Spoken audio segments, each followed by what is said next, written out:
전치사 by는 옆에, 까지, 의해서, 함으로써 등으로 해석됩니다. 그 이유는 무엇일까요? 본질 자체는 단순합니다. 전치사 by의 본질은 기준입니다. A가 B를 기준으로 한다는 뜻입니다. 장소가 기준이면 옆에라고 해석이 될 것이고 시간이 기준이라면 까지라고 해석이 될 것입니다. 본질 자체는 단순하죠? 네, 그렇습니다. 원래 본질 자체는 단순합니다. 단순해야 하고요. 그러나 이 본질을 알고 배우느냐, 모르고 배우느냐가 영어를 배우는 태도 및 성장의 밑거름에 큰 바탕이 됩니다. 그럼에도 무턱대고 수동태, by 하고 암기를 강요하는 현 영어 교육이 안타까울 뿐입니다. 저와 함께 단순한 전치사 by의 본질, 기준을 출발점으로 다양한 전치사 by의 쓰임을 익혀보겠습니다. 쉬운 것부터 차례차례 시작하겠습니다. The cat is by the door. 고양이가 문 옆에 있다. 다시 말씀드리지만 전치사 by의 본질은 기준입니다. 따라서 고양이가 문을 기준으로 있으므로 고양이가 문 옆에 있다는 뜻이 됩니다. 간단하죠? She was reading a book by the fireplace. 그녀는 벽난로 옆에서 책을 읽고 있었다. We had lunch by the river and enjoyed the view. 우리는 강 옆에서 점심을 먹으며 경치를 즐겼다. 그런데 문득 궁금한 점이 하나 생깁니다. 옆에 라고 해석되는 전치사는 또 있습니다. 바로 next to와 beside 입니다. The bus stop is next to the school. 버스 정류장은 학교 옆에 있다. There was a small table beside the bed. 침대 옆에 작은 탁자가 있었다. 이 예문들과 by는 어떤 차이가 있을까요? 바로 next to와 beside는 둘 다 의미 그대로 바로 옆에 있다는 뉘앙스가 부각됩니다. next to는 일상적인 대화에서 beside는 격식적인 대화에서 쓰이는 차이가 있기도 하고요. 그러나 전치사 by의 본질적인 의미, 기준에서 출발하다 보니 보통 옆에라고 해석되는 것이지 꼭 옆에라고 해석하라는 법은 없습니다. The car is parked by my house. 차가 내 집 근처에 주차되어 있다. 어떻습니까? 전치사 by를 좀 더 자연스럽게 해석해 봤습니다. 차가 아무튼 집을 기준으로 있다는 뜻으로 근처에 주차되어 있다고도 해석할 수 있습니다. I will stop by the store. 나는 가게에 잠깐 들를 거야. Stop by, drop by, come by. 잠시 들리다. 기초 영어 회화에서 자주 접하게 되는 표현입니다. 왜 소위 말하는 이런 수거들은 전치사 by를 쓸까요? 본질만 알면 별것 없습니다. 무언가를 기준으로 멈추거나 내리기 때문에 그렇습니다. I will stop. 나는 멈출 것이다. By the store. 가게를 기준으로. 보시다시피 가게를 기준으로 멈춘다고 했으니 잠시 들리다 라고 해석되는 것입니다. 별로 어려울 것도 없죠? I will stop by the store on my way home. 집에 가는 길에 슈퍼에 잠깐 들를 거야. She dropped by her friend's house after school. 그녀는 학교 끝나고 친구 집에 잠깐 들렀어. He popped by the office to give me some papers. 그는 서류를 주려고 사무실에 잠깐 들렸어. My uncle will come by later to check on us. 우리 삼촌이 우리를 보러 나중에 잠깐 들를 거야. She passed by me. 그녀가 나를 지나갔다. pass by, walk by, drive by. 지나치다. 역시 기초 영어 회화에서 자주 접하게 되는 표현입니다. 굳이 설명드리지 않겠습니다. 바로 예문 보시겠습니다. Many people walk by without looking at the shop. 많은 사람들이 가게를 쳐다보지도 않고 그냥 지나갔다. A taxi drove by while we were waiting for the bus. 우리가 버스를 기다리는 동안 택시 한 대가 지나갔다. She ran by so fast that I almost didn't see her. 그녀가 너무 빨리 달려 지나가서 나는 거의 보지 못했다. Summer always seems to fly by too quickly. 여름은 항상 너무 빨리 지나가는 것처럼 보인다. 지금까지 비교적 쉬운 예문을 봤으니 잠시 심오한 내용을 하나 말씀드릴까 합니다. 다음 예문을 보십시오. She passed by. 그녀가 지나갔다. 이 예문은 단순해 보이지만 사실 논란이 될 수 있는 예문입니다. 바로 이 예문에서 쓰인 by 때문입니다. 전치사란 영어로 preposition입니다. 명사 앞에 둔다 하여 프리포지션인 것이지요. 그래서 역으로 접근하면 전치사 뒤에는 반드시 명사가 있어야 합니다. 그러나 이 예문은 없죠. She passed by. 보시다시피 by 뒤에 아무것도 없죠? 따라서 이 예문에서 쓰인 by는 전치사가 아니라고 합니다. 그렇다면 이 예문에서 쓰인 by는 도대체 무엇일까요? 부사 by라고 부릅니다. 그러나 중요한 것은 우리가 이것을 구분할 필요는 없습니다. 그냥 by는 by일 뿐이고 그냥 전치사 by로 봐도 무관합니다. 대신 중요한 점은 따로 있습니다. by 뒤에 맥락상 무언가가 생략되었구나 하고 추측하는 것입니다. She passed by me. 그녀가 지나갔다. 나를. She passed by a stranger. 그녀가 지나갔다. 낯선 사람을. She passed by the bus stop. 그녀가 지나갔다. 버스 정류장을. 어떤 느낌인지 대강 아시겠죠? 장소를 나타내는 by는 이 정도면 충분한 것 같습니다. 이제 두 번째 개념으로 넘어가겠습니다. 조금 전까지 by는 장소를 기준으로 하였습니다. 이번엔 시간을 기준으로 합니다. 때문에 우리말로 까지라고 해석됩니다. The bus arrives by 7 in the morning. 버스는 아침 7시까지 도착한다. 보시다시피 버스가 도착하는 기준이 아침 7시입니다. 따라서 7시까지로 해석됩니다. 별로 어려울 거 없죠? You should hand in your report by next Monday. 너는 다음 주 월요일까지 보고서를 제출해야 한다. By the end of the day, we need to finish this work. 오늘 하루가 끝나기 전까지 우리는 이 일을 끝내야 한다. 전치사 by의 본질, 기준만 유념한다면 왜 까지로 해석되는지 이해하는 것은 그리 어려운 일도 아닙니다. 그러나 하나 궁금한 점이 또 생깁니다. 바로 까지로 해석되는 전치사는 until도 있다는 것입니다. She worked until 10 p.m. 그녀는 밤 10시까지 일했다. 도대체 어떤 차이가 있을까요? 바로 until은 행위가 언제까지 계속되느냐에 초점이 있습니다. 그녀가 일을 해서 10시까지 계속했다에 초점이 있습니다. She worked until 10 p.m. 그녀는 밤 10시까지 일을 계속했다. 그러나 by는 계속이 아닌 달성에 초점이 있습니다. The bus arrives by 7 in the morning. 버스는 아침 7시까지 도착을 달성한다.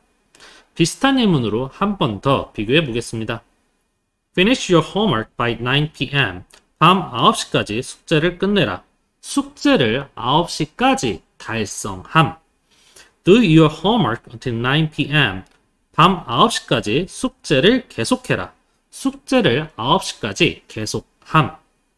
까지로 해석되는 전치사 by와 until의 차이. 이제 완벽히 이해되셨죠?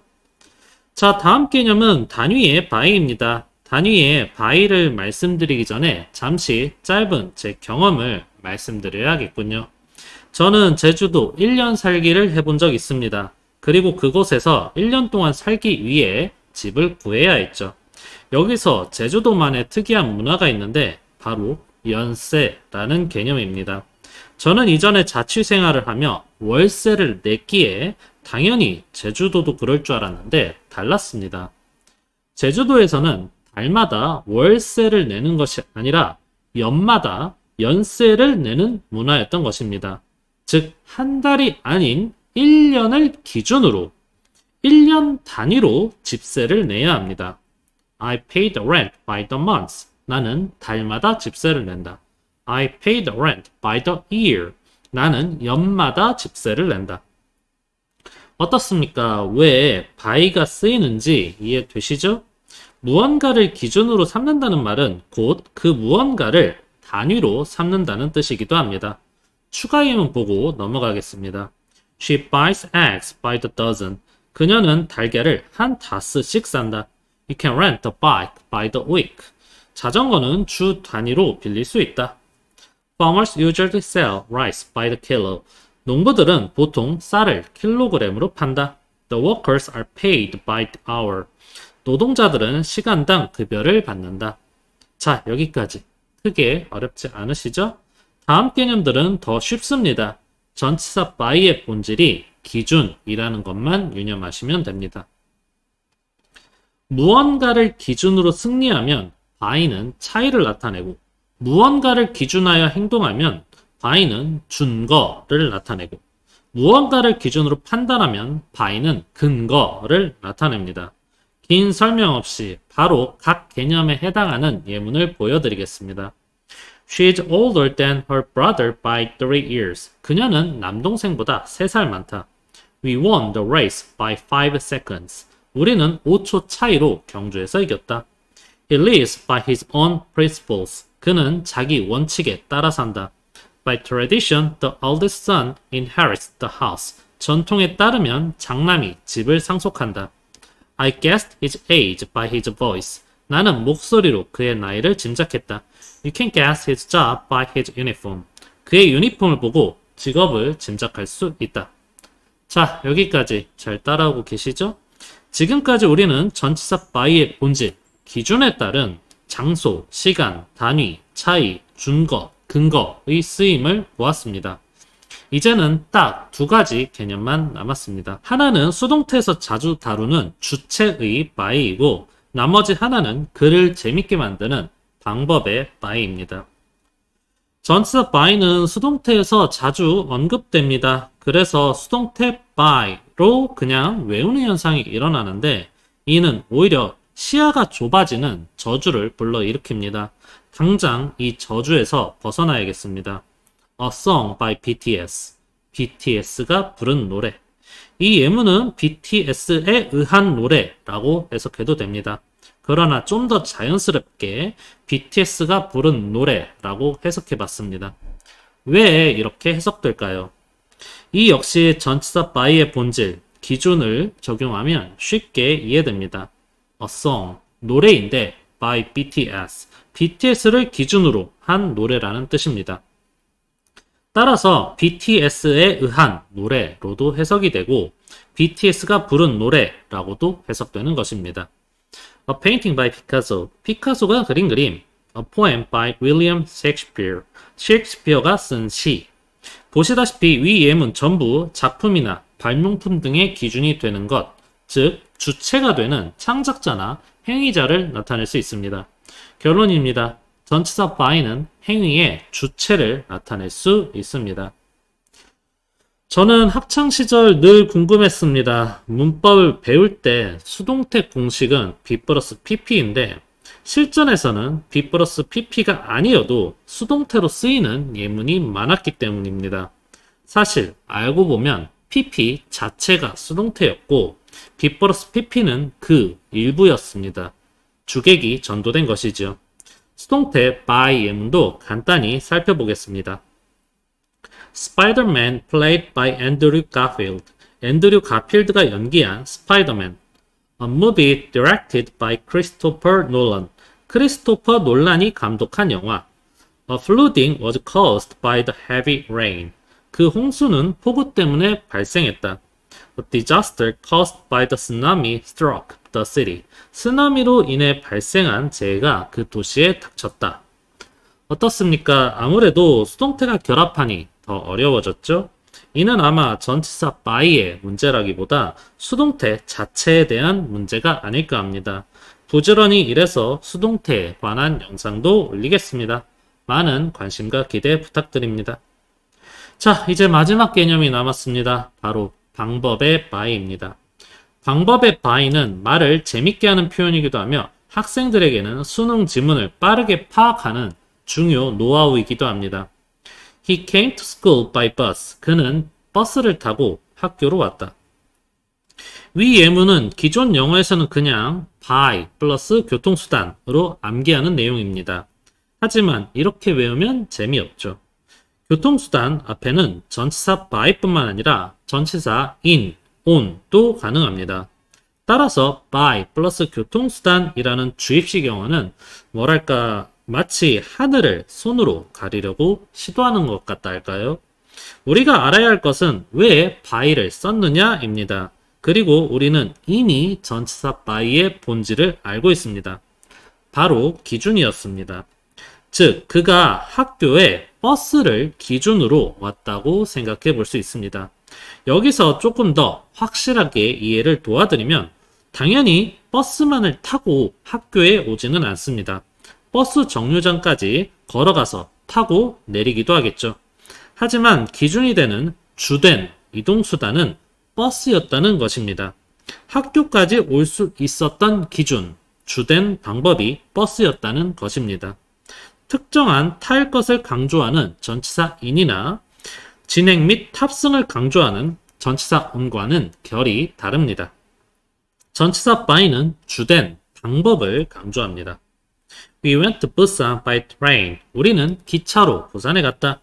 You can order food by phone. 전화로 음식을 주문할 수 있다. He paid the bill by credit card. 그는 신용카드로 계산했다. The room is heated by electricity. 그 방은 전기로 난방된다. 보시다시피 주된 방법 혹은 방식을 나타내고자 한다면 교통수단뿐만이 아니라 전치사 by를 쓸 수 있습니다.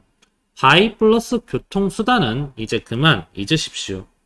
많은 학생들이 그저 해석하기에 급급해 by 플러스 ing를 함으로써로 해석된다고 외우는 것만 신경 씁니다. 그러나 이 경우 주된 방법을 나타내므로 무언가를 이뤄낸 노하우를 나타내는 강조 표현입니다. 다음 예문을 보십시오. The thief escaped by climbing the wall. 도둑은 담을 타고 도망쳤다. 도둑이 탈출한 비법이 무엇입니까? 바로 담을 타는 것입니다. 담을 타는 것이 주된 방법, 비결이었다는 뜻입니다. 예문 좀 더 보겠습니다. She improved her English by watching movies. 그녀는 영화를 보면서 영어를 향상시켰다. He made money by selling old books. 그는 헌 책을 팔아서 돈을 벌었다. I saved time by taking a taxi. 나는 택시를 타서 시간을 절약했다. 어떻습니까? by 플러스 ing의 강조하는 뉘앙스가 느껴지십니까? 단순히 함으로써로 해석하는 것은 겉핥기식 공부입니다. 이런 공부는 내재화가 되지 못하는, 내 것이 되지 못하는 공부라서 남는 것이 없습니다. 반드시 내 것이 되는 공부를 해야만 남는 것이 있습니다. 무엇보다 그 뉘앙스나 어감이 느껴지기에 진짜로 영어를 읽고 말하는 기분이 듭니다. 긴 영상 시청하느라 고생 많으셨습니다. 여러분의 영어 공부가 조금이나마 더 즐거워지기를 소망합니다. 감사합니다.